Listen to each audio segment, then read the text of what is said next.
প্রিয় দর্শক শ্রোতা, আজ শুক্রবার 11 জুলাই 2025 খ্রিস্টাব্দ, 27 আষাঢ় 1432 বাংলা, 15 মহররম 1447 হিজরি।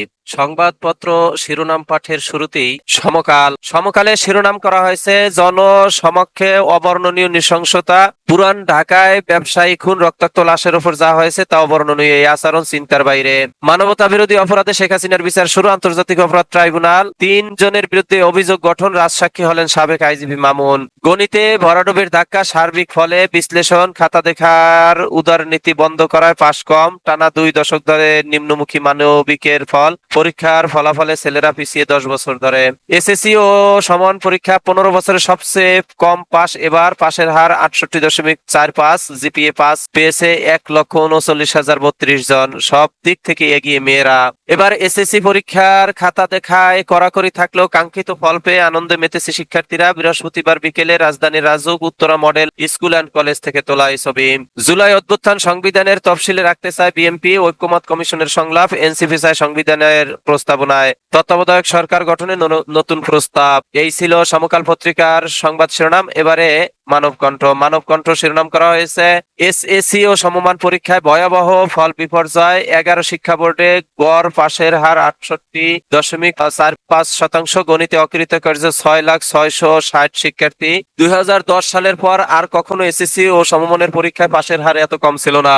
পরীক্ষায় খাতা ভালো ফল করায় ভি চিহ্ন দেখাচ্ছে বিকারুন্নেসা নুন স্কুল অ্যান্ড কলেজের শিক্ষার্থীরা। উদারনীতি অবলম্বন না করায় পাশের হার কম, চেয়ারম্যান বলছেন। মানবতা বিরোধী অপরাধের বিচার শুরু। শেখ হাসিনার বিরুদ্ধে রাজসাক্ষী হলেন সাবেক আইজিপি মামুন। প্রধান উপদেষ্টা বলছেন, উন্নত ভবিষ্যৎ বিনির্মাণে তরুণদের দক্ষ হিসাবে গড়ে তোলা আবশ্যক। এই ছিল মানবকণ্ঠের শিরোনাম। এবারে সময়ের আলো শিরোনাম করা হয়েছে 15 বছরে সর্বনিম্ন পাস। অপরাধ মেনে রাজসাক্ষী হলেন সাবেক আইজিপি। এই ছিল সময়ের আলোর শিরোনাম। এবারে নয় দিগন্তের শিরোনাম করা হয়েছে পাশের হারে ভাটা, কমেছে জিপিএ পাস। এসএসসি ও সমমানের ফল প্রকাশ। গত বছর ছিল 83.04, এবছর 68.45। মাদ্রাসা বোর্ডও পাশের হার জিপিএ 5 হ্রাস।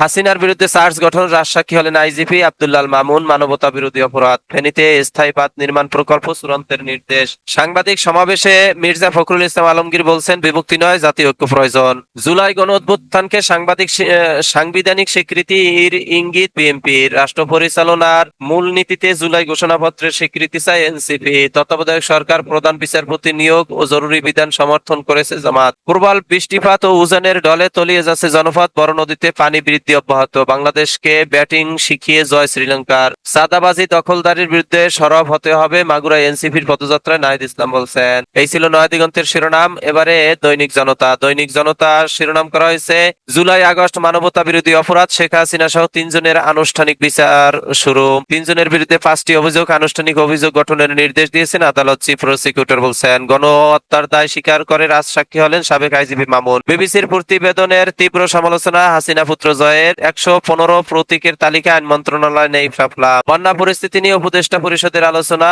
তরুণ প্রজন্মকে দক্ষ হিসেবে গড়ে তোলা আবশ্যক, প্রধান উপদেষ্টা বলছেন। পাশের হার 68.45%। কমেছে জিপিএ পাস। গ্রেস মার্ক যুগের অবসান। 79 পেলেও দেওয়া হয়নি 80। গণিতের ভরাডুবিতে এসএসসি তে ফল বিপর্যয়। পোস্টাল ব্যালটে প্রবাসীদের ভোট কোনো নির্বাচনী ইভিএম নয়। ত্রয়োদশ জাতীয় সংসদ নির্বাচনী তদন্ত কমিটির তদারকিতে ইসির বিশেষ কমিটি গঠন। নির্বাচনকালীন নির্দলীয় নিরপেক্ষ তদারকি সরকার চায় সিপিবি। সংকটে জাতীয় পার্টি।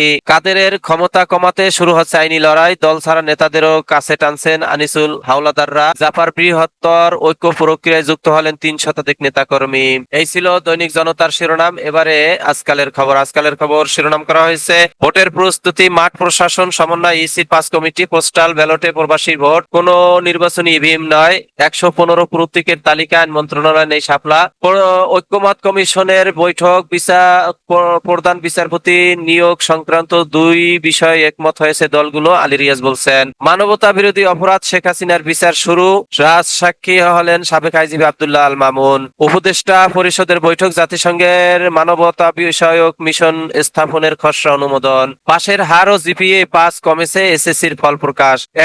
এবারও এগিয়ে মেয়েরা, পাশের হার 68.45%, ফল বিপর্যয়ের কারণ গণিত। ঢাকা বোর্ড চেয়ারম্যান, কাউকে গ্রেস মার্ক দেওয়া হয়নি, এটি প্রকৃত ফল। মাঠে সেনা বিজিবি, বন্যায় নতুন নতুন এলাকা প্লাবিত, ফেনীর ফুলগাজী, পরশুরাম বিচ্ছিন্ন। এই ছিল দৈনিক আজকালের খবর পত্রিকার শিরোনাম। এরই মাঝে শেষ হলো আজকে পত্রিকা পাঠের সময়। আপনারা সকলেই ভালো থাকবেন, আল্লাহ ভালো রাখুক এই প্রত্যাশা কামনা করে শেষ করছি। আসসালামু আলাইকুম রহমতুল্লাহ।